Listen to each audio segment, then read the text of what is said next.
Hello बच्चों, मैं विशाल सोनी आप सभी का इस ऑनलाइन प्लेटफॉर्म पर स्वागत करता हूं। बच्चों, आप सभी कैसे हो? आई होप कि आप स्वस्थ होंगे, मस्त होंगे और अपनी पढ़ाई को लेकर बेटा व्यस्त होंगे। ठीक है, तो आज जैसा कि थंबनेल में आप देख रहे हैं, बहुपद पढ़ना है। क्या पढ़ना है बेटा? बहुपद। ये हमारे बुक में चैप्टर नंबर 2 है, बहुपद। और ये 9th में भी था, हमारा 10th में भी है। ठीक है, तो बहुपद का हम बिल्कुल बेसिक से जानकारी लेंगे। हम मान कर चल रहे हैं कि आपको 9th में बहुपद कुछ नहीं पढ़ाया गया या आपने बहुपद कुछ नहीं पढ़ा। तो बहुपद का बेसिक से स्टार्ट कर देखा जाए, बहुपद किसे कहते हैं? पॉलिनोमियल्स किसे कहते हैं? बहुपद, आप समझिए बात मेरी ध्यान से सुनिए। बहुपद वह बीजीय व्यंजक, ध्यान से सुनिए बेटा, वह बीजीय व्यंजक जिनमें चर की घात एक ऋणात्तर पूर्णांक हो। वह बीजीय व्यंजक, क्या कहा हमने? वह बीजीय व्यंजक चर की घात एक ऋणात्तर पूर्णांक होती है, उसे क्या कहते हैं? बहुपद कहते हैं। आप इसको इस तरीके से भी समझ सकते हैं। क्या? अगर कोई बहुपद है या पी एक्स बराबर a0 plus a1x plus a2x square, कोई व्यंजक a0 plus a1x plus a2x square plus a3x cube plus dot dot के रूप में आवे, तो आपका क्या कहलाएगा? बहुपद। यानी कोई व्यंजक a0 plus a1x plus a2x square plus a3x cube plus dot dot, अब इसे आगे बढ़ा सकते हो, a4x की पावर 4 भी लिख सकते हो, अब बढ़ा सकते हो। तो इस टाइप से अगर कोई बीजीय व्यंजक लिखा है तो आप बहुपद कहलाएगा। लेकिन लेकिन लेकिन उसमें एक शर्त होना चाहिए। क्या शर्त है? कि ये डॉट डॉट ऐसे an x की पावर n तक जाएगा। कह रहा है कि जहाँ a0 a1 a2, जो a0 लिखा है, a1 लिखा है, a2 लिखा है, a3 लिखा है, ये सभी आपकी वास्तविक संख्याएं हैं बेटा। ये सभी क्या है? वास्तविक संख्याएं हैं। संख्याओं के बारे में हमने पहले चैप्टर में पढ़ रखा है। ठीक, वास्तविक संख्या है जहां पर an शून्य के बराबर नहीं और n एक ऋणात्तर पूर्णांक है। बेटा n क्या है? एक ऋणात्तर पूर्णांक है। ऋणात्तर पूर्णांक का मतलब धनात्मक और शून्य। धनात्मक पूर्णांक और शून्य को ही आप ऋणात्तर पूर्णांक कहते हैं। ठीक, ये घात के रूप में, वो किस रूप में? ये यन एक जो है आपका क्या है? घात के रूप में बहुपद कहलाता है। ठीक, यन आपका जो ये लिखा है ए, और यन जो होगा वो आपका क्या होगा? घात के रूप में होगा। चलिए आपको थोड़ा समझा दे कि अगर कोई बीजीय व्यंजक हमारा a0 plus a1x plus a2x square plus a3x cube plus dot dot an x की पावर n के रूप में आवे, इस तरीके से आवे, तो ये आपका बीजीय व्यंजक जो होगा बहुपद कहलाएगा। लेकिन शर्त यह है कि इसमें an is not equal to 0 हो और n जो है ऋणात्तर पूर्णांक हो। बेटा n क्या हो? ऋणात्तर पूर्णांक। ऋणात्तर पूर्णांक का मतलब ये आपका धनात्मक हो या शून्य हो। ये आपका धनात्मक हो या और क्या हो? शून्य हो। धनात्मक हो या फिर क्या हो? शून्य हो, तो ऋणात्तर पूर्णांक कहलाता है।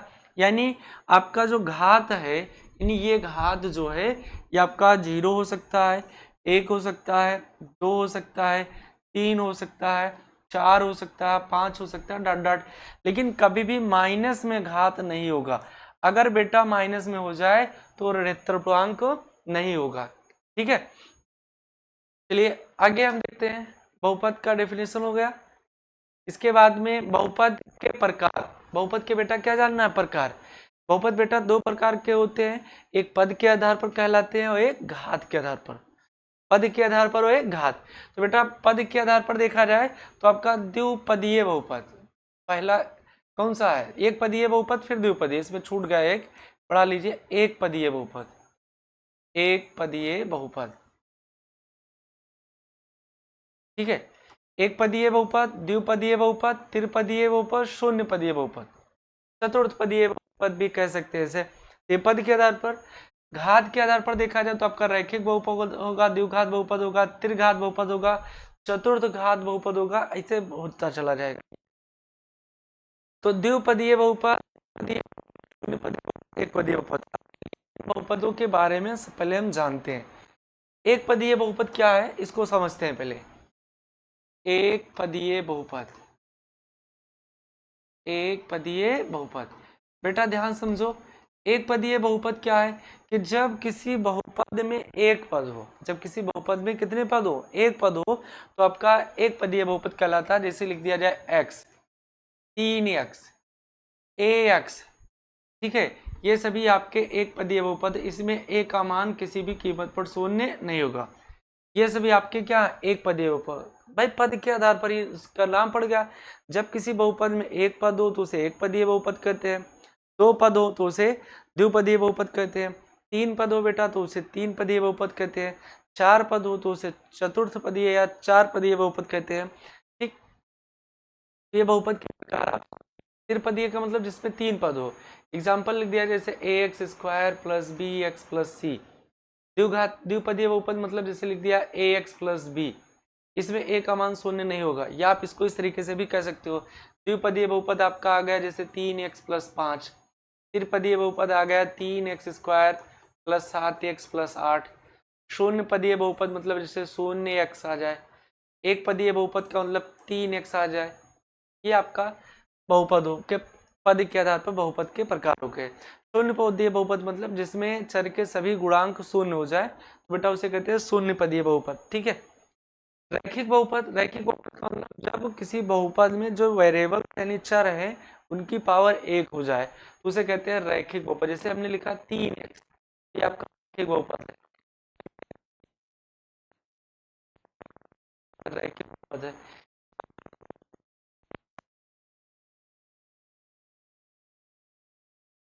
द्विघातीय बहुपद, द्विघात यानी जिसमें घात दो, लिख दिया जैसे 3x स्क्वायर, तो ये आपका द्विघातीय बहुपद है। 3x स्क्वायर प्लस 7, ये भी आपका द्विघातीय बहुपद है। 3x square plus 7x plus 8, ये भी आपका द्विघातीय बहुपद है। बेटा त्रिघातीय की बात करें तो जिसमें बहुपद की घात कितनी होती है, तो x की पावर 3 त्रिघातीय बहुपद है। या इसे भी लिख सकते हैं एक्स क्यूब प्लस 7, ये भी आपका त्रिघात। देखो चर की घात कितनी है, एक 3 है। या लिख दे x cube plus 7x plus 8, ये भी आपका त्रिघातीय बहुपद है। X cube plus 5x plus 8 x square plus 9, ये भी आपका त्रिघातीय बहुपद। यानी जब किसी बहुपद में अधिकतम घात चर की जो हो वो 3 हो तो वो त्रिघातीय बहुपद कहलाएगा। जब अधिकतम घात चर की 2 हो तो वो द्विघातीय बहुपद कहलाएगा। अधिकतम घात 1 हो तो आपका एक घातीय बहुपद कहलाता है।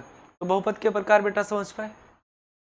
बहुपद दो प्रकार के, पदों के आधार पर और घातों के आधार पर। चलिए आगे अगर बढ़े, बहुपद के शून्यक आपको समझना है। बहुपद के क्या सुनना है, शून्यक। अच्छा इसके पहले मैं आपको कुछ बातें समझा दूं। पहले बहुपद पहचानने के लिए आएगा, छांटने के लिए आएगा। हालांकि ये हमने कक्षा 9 में अच्छे से पढ़ा था, कक्षा 9 में। तो यहाँ भी हम देख लेते हैं, थोड़ा रिवाइज कर लेते हैं। बहुपद कैसे पहचानेंगे, बहुपद को कैसे हम पहचानेंगे, बहुपद कैसे पहचाने, कैसे पहचाने। बेटा बहुपद को हम कैसे पहचानेंगे, ध्यान से देखो। मान लीजिए हम ये लिख दिए 3x square plus 7x plus 8। अब ये बीजीय व्यंजक है, इसको बहुपद कब कहेंगे, तो इसमें जो x की पावर लिखी वो आप काउंट करिए। यहाँ देखो पावर 2, यहाँ 1। इसमें अगर x की पावर देखें तो बेटा x की पावर 0, 8 की पावर तो 1 है, लेकिन x की पावर देखा जाए तो यहाँ x की पावर क्या मानी जाएगी, 0। तो यहाँ जो घात देखा गया वो घात आया आपका 0 आया। घात कितना आया बेटा, 1 आया। घात कितना आया, 2 आया। तो इस बीजीय व्यंजक में जो चर की घात है, इस बीजीय व्यंजक में बेटा जो चर की घात है वो ऋणोत्तर पूर्णांक है। वो क्या है बेटा, ऋणोत्तर पूर्णांक है। अगर ये ऋणोत्तर पूर्णांक है घात, ये ऋणोत्तर पूर्णांक है, तो इसका मतलब ये बहुपद है। बेटा इसका मतलब ये क्या है, बहुपद है। अभी हमने इसमें क्या कहा, वह बीजीय व्यंजक जिनमें चर की घात एक ऋणोत्तर पूर्णांक हो तो उसे हम बहुपद कहते हैं। वह बीजीय व्यंजक जिनमें चर की घात एक ऋणोत्तर पूर्णांक हो तो बेटा उसे क्या कहते हैं, बहुपद कहते हैं। तो इसमें देखो चर यानी x की घात 0 है, 1 है, 2 है, तो ये सारे ऋणोत्तर पूर्णांक है, यानी बहुपद है। बताओ भाई कोई दिक्कत है। अगर आगे हम देखें तो एक सवाल लिख लिया जाए, 4x² ठीक, 4x² प्लस 7x प्लस 9, तो इसमें भी घात 2 है, यहाँ घात बेटा 1 है, तो 1 और 2 आपका ऋणात्तर पूर्णांक मिलेगा। ऋणात्तर पूर्णांक में आप ध्यान दीजिए क्या क्या मिलेगा। ऋणात्तर पूर्णांक, ऋणात्तर पूर्णांक में हमने क्या कहा, सभी धन पूर्णांक तथा शून्य, यानी ये शून्य आवे, 1 आवे, 2 आवे, 3 आवे, 4 आवे, इन्हीं को ही कहते हैं ऋणात्तर पूर्णांक। तो अगर किसी बीजीय व्यंजक में चर की घात अगर ये दिख जाए तो आपका वो बहुपद कहलाएगा। क्या कहलाएगा बेटा, बहुपद। अब देखना है कि कौन सा बीजीय व्यंजक बहुपद नहीं है। बेटा देखना कौन सा बीजीय व्यंजक बहुपद नहीं है। जैसे मान लिया जाए, लिख दिया जाए 3x² प्लस 7√x प्लस 8। अब ये बहुपद देखा जाए तो यहाँ x की पावर तो 2 दिख रहा है, यहाँ x रूट के अंदर लिखा, तो बेटा ये करड़ी का साइन है। अगर घातांक रूप में अगर हम लिखें इसे, तो इस रूट को हटावेंगे तो पावर 1/2 हो जाएगा। यानी अगर रूट में x लिखा है तो यहाँ x की पावर 1/2 मानी जाएगी। कितनी पावर मानी जाएगी, 1/2। अगर बेटा ये क्यूब रूट है तो यहाँ पावर आपकी मानी जाएगी 1/3। अगर ये फोर्थ रूट है बेटा तो यहाँ x की पावर 1/4 मानी जाएगी।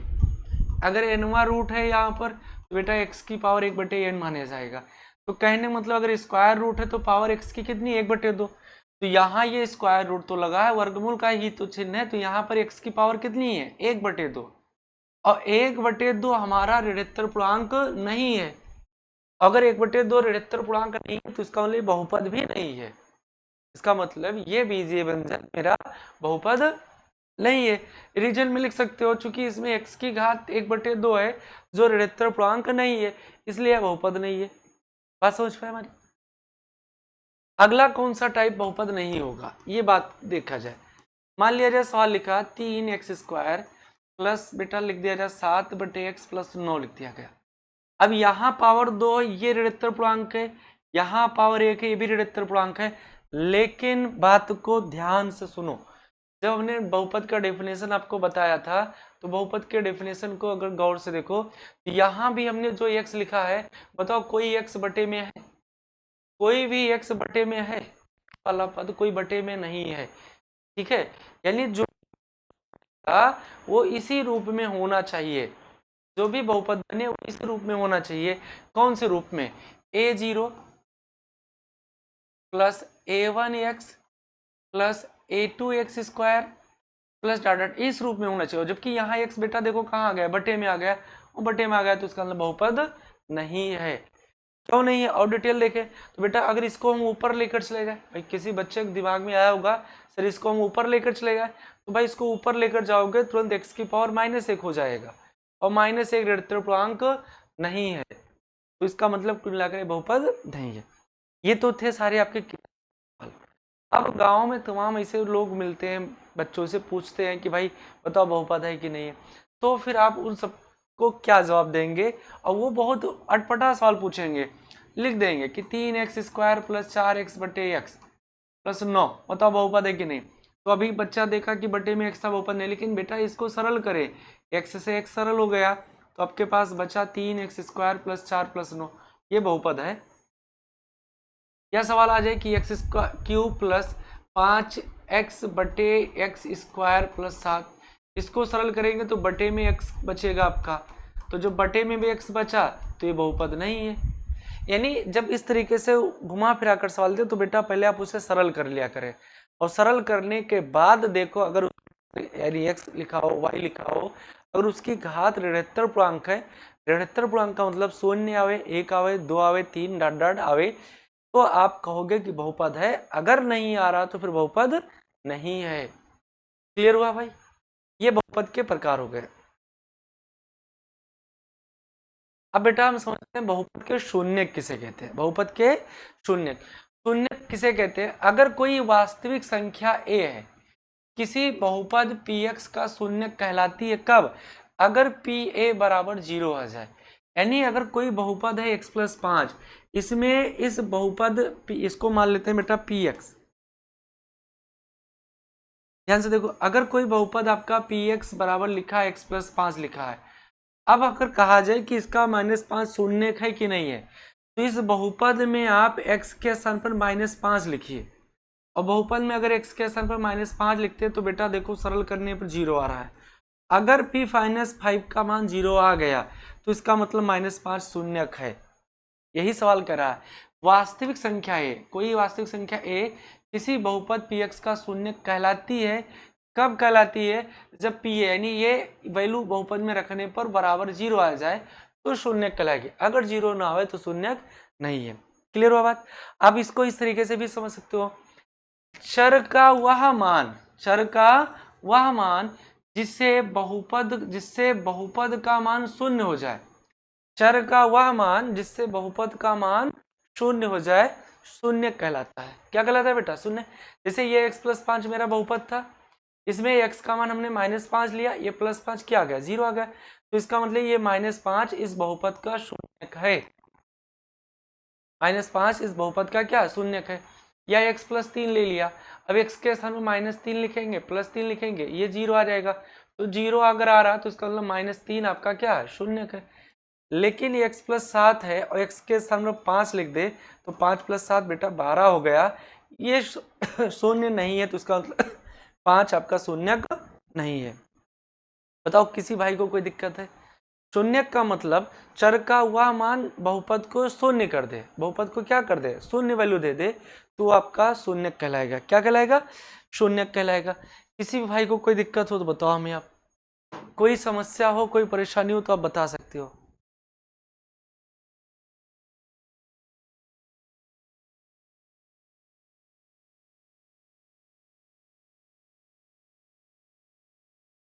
ठीक, तो ये शून्यक आप होगा। शून्यक के बाद आप गुणनखंड करना सीख लीजिए, तब सवाल पर बढ़े। हालांकि ये सारे गुणनखंड बेटा हम पढ़ चुके हैं। कहाँ पढ़ चुके हैं? कक्षा 7 में पढ़े हैं, 8 में पढ़े हैं। ये आपका द्विघातीय त्रिपदी बहुपद, हाँ अपनी बहुपद के बारे में बताया था। इसमें देखो बहुपद की घात कितनी है? 2। तो ये अगर 2 घात है तो बेटा ये आपका कहलाएगा द्विघातीय। अगर पद देखा जाए तो बेटा अब इसमें 3 पद, 1 पद है, 2 पद है, 3 पद है, तो इसको कहेंगे द्विघातीय त्रिपदीय बहुपद। द्विघातीय त्रिपदीय बहुपद कहेंगे। क्या कहेंगे बेटा? ऐसे द्विघातीय त्रिपदीय बहुपद कहेंगे। क्लियर? इस बहुपद का गुणनखंड हम कक्षा 7 से पढ़ते चले आ रहे हैं बेटा, आपको थोड़ा सा हम रिवीजन करवा देते हैं। जब भी आपका द्विघातीय त्रिपदीय बहुपद आवे गुणनखंड करना, तो यहाँ अगर कोई संख्या नहीं लिखा तो 1 मान लिया करो और इन दोनों का मल्टीप्लाई कर लिया करो, यानी गुणा कर लिया करो। तो गुणा करेंगे तो बेटा 2 1 कम 2 आ जाएगा।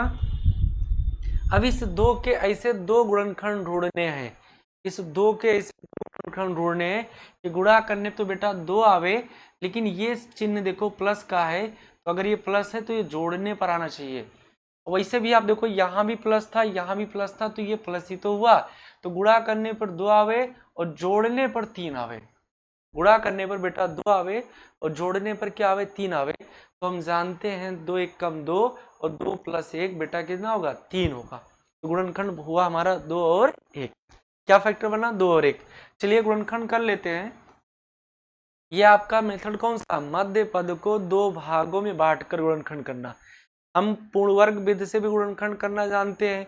मध्य पद को 2 भाग में भी पढ़ चुके हैं, मध्य पदों को 2 भाग में बांटकर गुणनखंड करना, और पूर्ण वर्ग पढ़ लिए, मध्य पद को 2 भाग में बांटकर गुणनखंड पढ़ लिए, और एक होता है सर्वसमका से गुणनखंड करना, यानी सूत्र से।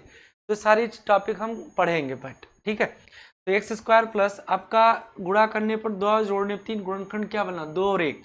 तो आप 2 लिख दीजिए प्लस 1 लिख दीजिए। बेटा इसके साथ x लिखा था तो अब x चिपका दीजिए इसे, +2। बताओ किसी भाई को कोई दिक्कत?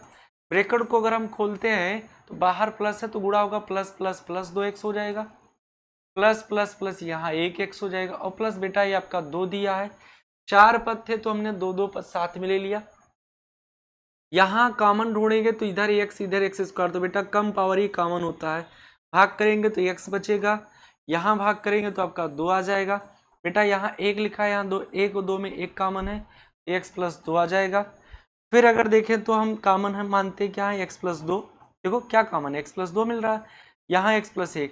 बेटा ये हमें थोड़ा जल्दी बता दिए। क्यों जल्दी बता दिए? क्योंकि ये सवाल बेटा 7 में भी पढ़ा आपने, 8 में भी पढ़ा, 9 में भी पढ़ा, और आप 10 में पढ़ रहे हो।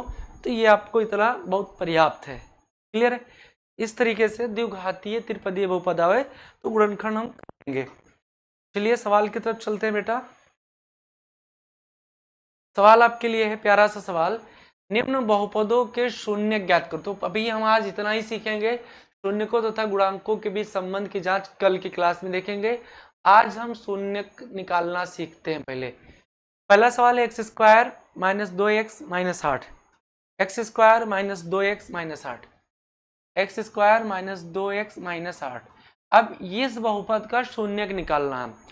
तो शून्य का मतलब क्या बताया कि x का वह मान जो इस बहुपद को शून्य कर दे वही शून्य कहलाएगा। तो x का मान अपने से क्या माने, तो इसके लिए हम पहले इसका गुणनखंड कर लेंगे। क्या कर लेंगे बेटा? गुणनखंड। तो चलिए चलते हैं सवाल को गुणनखंड की तरफ बढ़ाते हैं। माइनस 2x माइनस 8 गुणनखंड करना बेटा अभी सिखाए हम। 8 एक कम 8, गुणा करने पर 8 आवे और घटाने पर 2 आवे। बेटा गुणा करने पर 8 आवे और घटाने पर क्या आवे? 2 आवे। तुम जानते हैं 4 दूनी 8, 4 में से 2 जाएगा 2 बचेगा। 4 दूनी 8, 4 में से 2 जाएगा 2 बचेगा। तो ये एक्स स्क्वायर माइनस इस 4 के स्थान पर लिख देंगे 4 माइनस 2। बेटा एक्स है तो एक्स आप चिपका दो इसे इसके साथ, माइनस 8। ब्रैकेट को अगर खोलते हैं तो बाहर माइनस का चिन्ह है तो गुणा होगा तो माइनस 4x हो जाएगा, माइनस माइनस प्लस 2x हो जाएगा। माइनस बेटा 8 लिखा है, ये आप दो दो पद लेकर कॉमन ढूंढ लें। इधर x इधर एक्स स्क्वायर, बेटा x कॉमन होगा, डिवाइड करेंगे तो x आ जाएगा, यहाँ 4 आ जाएगा। 2 चौके 8, 2 के टेबल में 8 आ रहा है तो इसका मतलब 2 कॉमन है बेटा। ये आपका प्लस माइनस माइनस 2 चौके 8। अब अगर दोबारा देखते हैं तो इसमें कॉमन होता है x माइनस 4, तो आपका बचा ये x और यहाँ बचा प्लस 2। ये इस सवाल का हमने गुणनखंड कर लिया, लेकिन हमें निकालना बेटा शून्यक है। क्या निकालना है हमें? शून्यक निकालना। तो आप गुणनखंड करने के बाद लिखोगे शून्य के लिए, एक लाइन लिख देना बेटा शून्य के लिए। अगर शून्य के लिए लिख दिए तो अब देखो ये आपके जो दो फैक्टर हुए गुणनखंड हुए हैं इनको आप 0 मान लीजिए। लिखिएगा यदि x माइनस 4 बराबर 0 तब बेटा x बराबर आपका 4 आ जाएगा। x बराबर क्या आ जाएगा? 4 आ जाएगा। अगली बार फिर लिखोगे पुनः यदि x प्लस 2 बराबर 0 मान लेते हैं तब बेटा आपका x बराबर आप माइनस 2 आ जाएगा। x बराबर क्या निकला? माइनस 2। ये जो x के वैल्यू निकले हैं यही वैल्यू इस बहुपद के शून्य कहलाते हैं।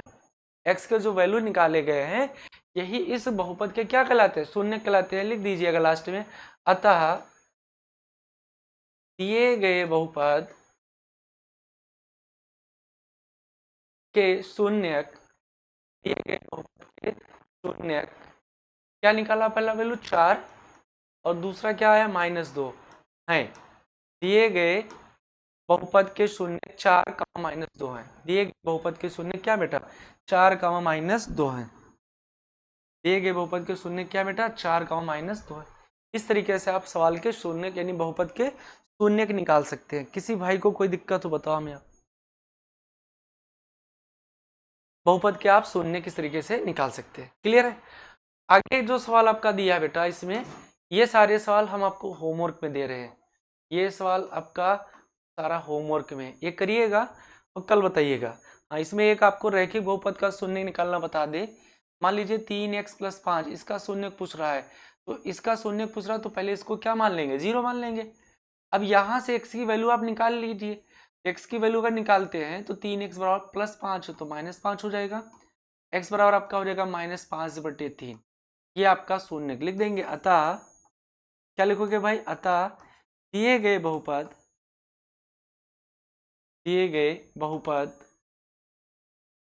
का शून्यक, दिए गए बहुपद का शून्यक माइनस 5/3 है।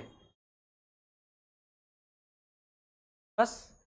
तो ये बहुपद के बारे में हुआ। बहुपद के शून्यक हो गए, बहुपद के प्रकार हो गए। शून्यक कैसे निकालते हैं ये हमने समझा दिया बेटा। कल शून्य को और गुणांकों के बीच संबंध सीखेंगे। 2-3 दिन की क्लास में बहुपद निपटा देंगे। ठीक है, तब तक के लिए बेटा शुभ रात्रि, गुड नाइट।